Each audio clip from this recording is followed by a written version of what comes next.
എടാ എടാ ഇപ്പൊ ഈ കാട്ടിൽ നിന്നൊരു കടുവ ഇങ്ങനെ ചാടി ഇറങ്ങി പറഞ്ഞത് ഗത്തായിരിക്കും ഇല്ലയോ? കടുവയോ? ഓടണ്ടടാ, കൊല്ലത്തില്ലേ? എന്തിനാടാ ഒരു ഗത്തുള്ള ജീവിയാടാ അത്. നീ തന്നെ ആലോചിക്കുക, കാട്ടില് കടുവയുടെ അത്രയും ഭംഗിയുള്ള വേറൊരു ജീവി ഉണ്ടോ? ഉണ്ടോ? ഉണ്ടോ? ഏത്? ഐരാവത്. ഐരാവതം. എടാ എന്തെങ്കിലും കാര്യം സീരിയസ് ആയിട്ട് പറയുമ്പോ ചുമ്മാ വരുന്ന കോണക്കല്ലേ കുട്ടിക്കോരങ്ങന്റെ കൂട്ട്.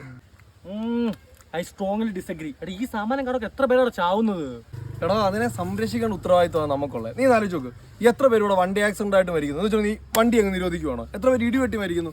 എത്ര പേര് കാട്ടുതീ വന്ന് മരിക്കുന്നു? നീ ഇടിയും തീയും ഒക്കെ നിരോധിക്കുവോ? നിനക്ക് പറയുമ്പോൾ ഇങ്ങനെയൊക്കെ പറയാം. അവിടെ ജീവിക്കുന്ന ആൾക്കാരുടെ അവസ്ഥയോ? എടാ കടുവ ഇറങ്ങിയാൽ നമ്മുടെ മുഖ്യമന്ത്രി പറഞ്ഞത് നീ കേട്ടില്ലേ? നമ്മളൊരു 6 അംഗ സമിതി രൂപീകരിക്കും. എന്നിട്ട് നമ്മൾ ഒരു സിറ്റിംഗ് വെച്ചിട്ട് പ്ലാൻ ചെയ്യും, അടുത്ത സിറ്റിംഗ് വെച്ചിട്ട് പ്ലാൻ ചെയ്യും, അടുത്ത സിറ്റിംഗ് വെച്ചിട്ട് പ്ലാൻ ചെയ്യും. എന്ത് പ്ലാൻ ചെയ്യാം? കടുവയുടെ കല്യാണമോ?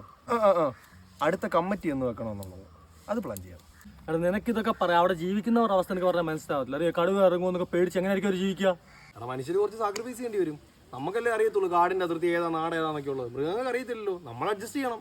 എടാ അപ്പൊ നീ നിന്റെ പെങ്ങളെ അവിടെ ഇടിച്ചു വിടുവോ? ഏതാ അങ്ങുള്ളൊരു വീട്ടിലോട്ടോ? ഓ അതില്ല, എന്റെ പെങ്ങളെ ഞാൻ സർക്കാർ ജോലിക്ക് തന്നെ ഇടിച്ചു കൊടുക്കുന്നു. അപ്പൊ പോടാ, നീ സാമാനത്തെ എങ്ങനെ കൊല്ലുമല്ലോ വേണ്ടത്.